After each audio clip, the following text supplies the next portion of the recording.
se capta la idea. Es como compleja, yo sé que es como arrevesada, pero es un asunto de macroeconomía. ¿Por qué? Entre otras cosas porque los acreedores externos van midiendo cómo se mueve el presupuesto colombiano. Dice, ustedes tienen 110 billones de pesos, eso es lo que pueden gastar porque eso es lo que dice su presupuesto. Y ahora vienen a meterle otros 10 billones en inversiones petroleras dentro del presupuesto. Entonces el déficit de ustedes va a ser enorme. Y además es un déficit que se controlaría por una decisión de junta de ministros. Bueno, exacto. No va ligada a un desenvolvimiento normal de la economía. Eso. Entonces lo que va a pasar es, primero, Ecopetrol sale de ese juego. Ecopetrol ya no vuelve a ser tema del Consejo de Ministros. ¿Quién la va a administrar? Una junta de técnicos seleccionados mediante procedimientos que se van a establecer ahí como búsqueda de cazatalentos, más o menos. Los miembros de la junta van a ser talentos casados con unos requisitos y el presidente de Ecopetrol. Y ya los ministros y el presidente mismo simplemente van a recibir informes, pero no van a decidir las inversiones de Ecopetrol. Petrobras, que es la empresa de petróleos de Brasil, que tampoco tiene petróleo como nosotros. Nosotros tenemos poquito petróleo, ellos también. Era igualita a la empresa Ecopetrol hace 10 años, igualita, era el mismo sistema, estaba metida en el presupuesto y por lo tanto tenía esas estrecheces y esas faltas de flexibilidad en el manejo de la inversión. Se separó completamente, hubo inversión privada popular, no inversión privada de grupos para controlar la empresa, y hoy tiene esta característica, es 10 veces mayor que Ecopetrol. Lleno de plataformas submarinas. Es la mejor tecnología mundial en plataformas submarinas. ¿Sabe qué petróleo consumen o qué gasolina consumen los de la Fórmula 1? Las de Petrobras. Nosotros, por ejemplo, no producimos hoy gasolina para aviones. No sé si sabían eso. ¿Por qué? Porque la tecnología nuestra está muy sometida a esas limitaciones presupuestarias. Me explicaba el director de la planta de Ecopetrol en Barranca que ellos perfectamente podrían armar plantas detrás de una planta detrás de otra con los subproductos para las facturaciones que llaman ellos de petróleos pesados. Por ejemplo, dice, nosotros no estamos produciendo aquí lo que es la materia prima que usa la vieja celanese, que es hilos, etcétera. Nosotros no estamos produciendo, no le estamos sacando el azufre al diésel porque no tenemos forma de montar la planta y esa planta no valdría sino 100 millones de dólares. ¿Cómo le parece? 100 millones de dólares, si no, dicen ellos. Es decir, es poquitico, pero no se puede hacer. En esa nueva estructura todo eso se haría. Y en las vuelo, pero siendo eso tan útil, el petróleo ahora no es como muy mal negocio, como salir de un pedacito de... No, es que no es salir, es meter. Usted no sale de nada. Afectar inversión, afectar gente que venga y invierta para que esto crezca y todos participemos. ¿Usted le chocaría en su negocio volverse socio de Fox? ¿Socio? ¿O sí le chocaría? Bueno, ¿quién le gustaría de socio? A usted. A la BBC de Londres. Alguien que aporte. Por eso, ¿quién? A los árabes. No, una telefónica, un Telmex. Bueno, eso mismo. Pero usted no lo va a hacer es para perder su parte.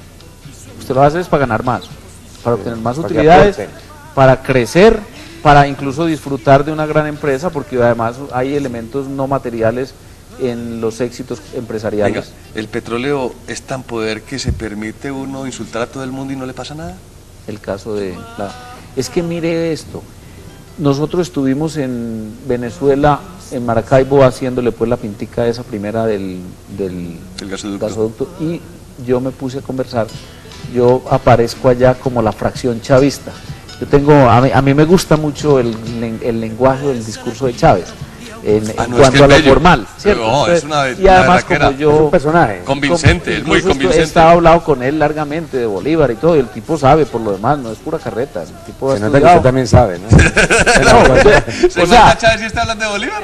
Sí, exacto. Incluso el presidente Uribe igual, porque el presidente Uribe mete la cucharada, el presidente Uribe adora la obra e inclusive además los discursos se los sabe de memoria. Tiene la memoria, entonces en eso le gana a Chávez y me gana a mí. Y entonces después de eso uno comienza a hablar con altos personajes ya de tú a tú, porque yo, por ejemplo, ¿qué voy a hablar con el presidente de PDVSA o el gerente o como se llame, no recuerdo, que es un general, si no fuera en esa delegación? El tipo ni me voltea a ver ni me va a hablar, pero entonces ya uno, como uno anda con otro presidente, hablan... Es de la alta. Sí. De la high, que ya eso, y él le cuenta a uno, yo decía, no puedo, mañana le tengo que girar al Ministerio de Hacienda 4.500 millones de dólares. Girar, es decir, para que gasten. Nosotros 4.500 millones de dólares, ¿cuándo nos vamos a imaginar para gastar? No tenemos esa renta. Puede comprar un avión y comprar un vainas, eso. Hombre, y en eso yo creo que eso yo lo lamento. A mí me parece, ¿no? Sí, porque a mí me parece que ese petróleo lo debieran sembrar en grandes actividades empresariales.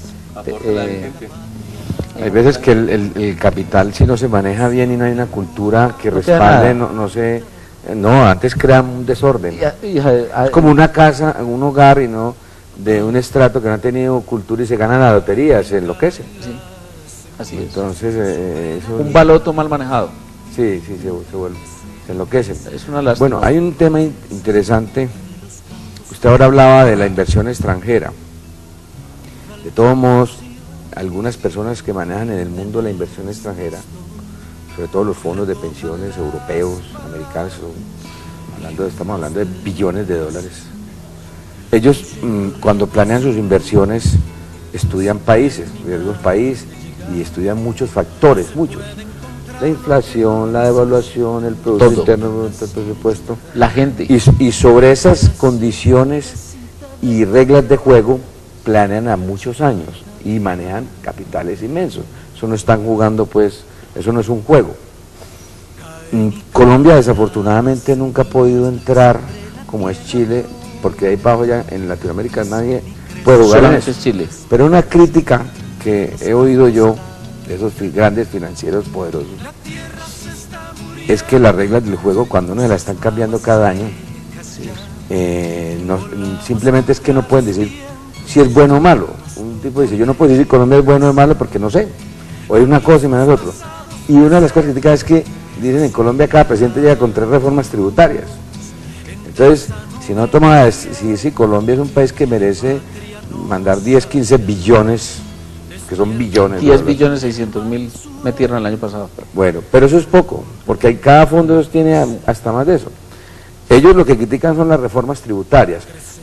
No para bajar, no les gusta ni siquiera que les bajen los impuestos, porque es que no... Pero sabe una cosa, Juan Gonzalo, entonces, que eso ya se evita de la siguiente manera, porque el presidente Uribe dice lo mismo que usted está diciendo. Exacto, haga de cuenta que habló el presidente Uribe. Se presentó un proyecto de ley, casi no se saca, qué cosa tan difícil.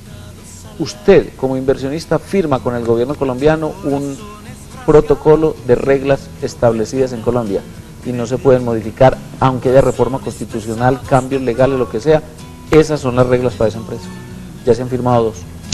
Eso no solamente con la inversión. Pero si suba el impuesto, baja. No se mueve. Los impuestos, según el protocolo firmado entre el Ministerio de Comercio y la empresa nueva que llega a Colombia, lo que está firmado es lo que hay, a no ser que le convenga, que lo beneficie. En ese caso sí se le aplicaría. Que por mutuo acuerdo... No, si lo beneficia. Por ejemplo, dice, las reglas del juego son 38% de impuestos sobre la renta, por ejemplo. Y mañana entre un año el 40. Eso. A esa empresa no le afecta. No queda... ¿Y no es un poco injusto que un extranjero sí... No, porque es un protocolo firmado precisamente para que entre a si queremos inversión, nos tenemos también dar que un palito, no. Pero es que pero además si es colombiano también. Si usted dice, bueno, yo soy el señor Pedro Pérez o Santo Domingo, voy a invertir en tal empresa 10 millones de dólares. Una empresa de leches acaba de hacer eso y firmó con el gobierno un acuerdo que regula aranceles, regula impuestos, regula límites o obligaciones. Que no le cambien las reglas de juego porque el señor ya aceptó estas que hay hoy. No pueden. Y son 20 años, y mal no estoy, yo 15. Tengo que averiguar eso. No solamente con la inversión extranjera, aquí cuando los pobres colombianos compraban casa y se las quitaban. ¿Cuánto hasta hace poquito que se reformó con todo el cambio del IVA? Del UPAC perdieron casas. Pues hay más de una persona que quedaron, pues una barbaridad. O sea que eso era para todo el mundo. Pero qué bueno que Colombia realmente le abrió las puertas a la inversión extranjera. están abiertas. Están abiertas, sí, pero que le dieron esa seguridad que dice Juan Gonzalo. No, lo que dice Juan Gonzalo, porque es que vea. el turismo aquí, hay la cantidad de lugares para No, explotar hombre, turísticamente, ¿sabe Dios mío, cuántos, no hay Juan Gonzalo, realmente. se lo pongo como adivinanza o a ver si sabe la estadística. La vicepresidenta de España estuvo esta semana en Bogotá. El presidente me pidió que la acompañara. Una señora queridísima, no sé si usted la ha visto o la conoce o la ha tratado o en televisión por lo menos. Una señora simpática, fue juez y nos contó cuántos turistas tienen calculados para este año. 30 millones, 33. 70. España. ¿Ustedes pueden creer esa cifra? Nosotros 1 millón el año pasado. Nosotros tenemos Sí, de solo pero digamos, España tiene cosas muy bellas, pues es que España es España. Pero tienen pero el para adelanto. disfrutar un tipo de turismo, dijéramos, de descanso, Ay, no Dios tanto mío. de conocimiento de sitios turísticos bellos, Colombia es una locura. por ejemplo, históricos, aunque Cartagena pues no queda atrás con ninguna ciudad del mundo, diría yo. De pronto, ¿a quién se le queda atrás Cartagena? De pronto a Jerusalén. Pero tal es vez. que Colombia es muy importante porque el europeo está cansado ya de las pirámides de Egipto, ya conocen China. Están ya conocen cansados de todo Entonces, esto es una cosa que no han visto. Quieren algo exótico, algo Entonces diferente. vienen y se quedan viendo una mata de plátano, que nunca han visto en su Así vida. es, y los colores de la zona cafetera, ¿cómo le parece? No, Sí, no se es encuentran verdad. retazos en las Es un montañas, Dios turismo mío. para el que ya está saturado. Entonces nosotros, el mismo Cuba creo que este año llega a los 7 millones.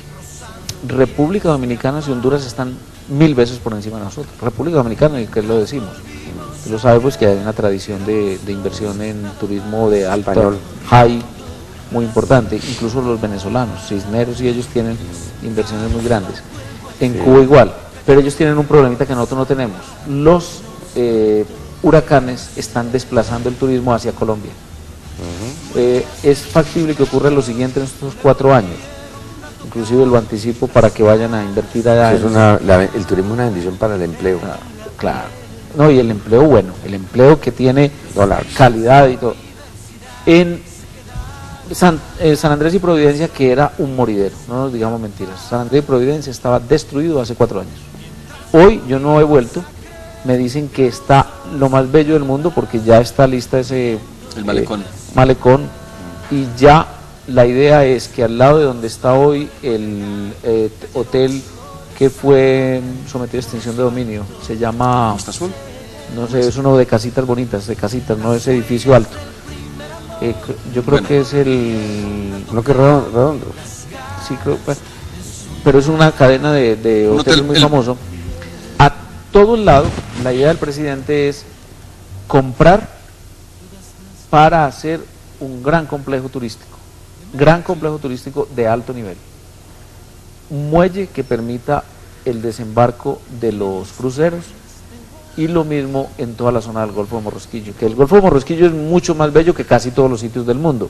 Lo que pasa es que usted sabe, casitas feitas, finquitas, etcétera, etcétera, que impiden desarrollos turísticos. Entonces la idea que el presidente va a proponer es una gran inversión con capital internacional para que se desarrolle con Empezar a todo traer el- barcos.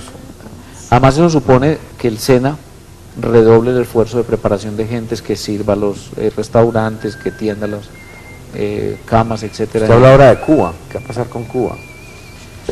Cuba tiene un capital humano superior a cualquier país de América Oiga, Latina. pero lo que está pasando ahora con este momento político que está viviendo Cuba, con, Con Fidel la está vivo. enfermedad. Sí, claro. Sí, el sí. presidente habló con Pero el el de verdad embajador. o los 4 o 5 que tiene ahí. No, no, ¿El presidente habló con quién? Con el embajador nuestro. El embajador nuestro es el hombre más cercano de las embajadas a Fidel. ¿Y qué le dijo el embajador? Es el general, o no, es el coronel Londoño.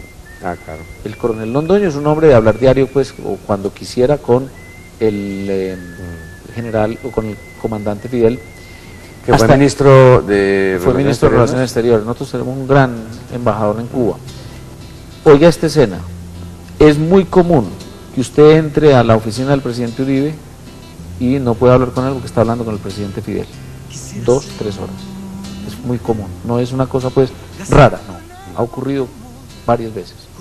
Y una vez, hace poco, el presidente Castro le pidió al presidente Uribe que le mandara a la canciller, al ministro de Energías, a Luis Ernesto Mejía,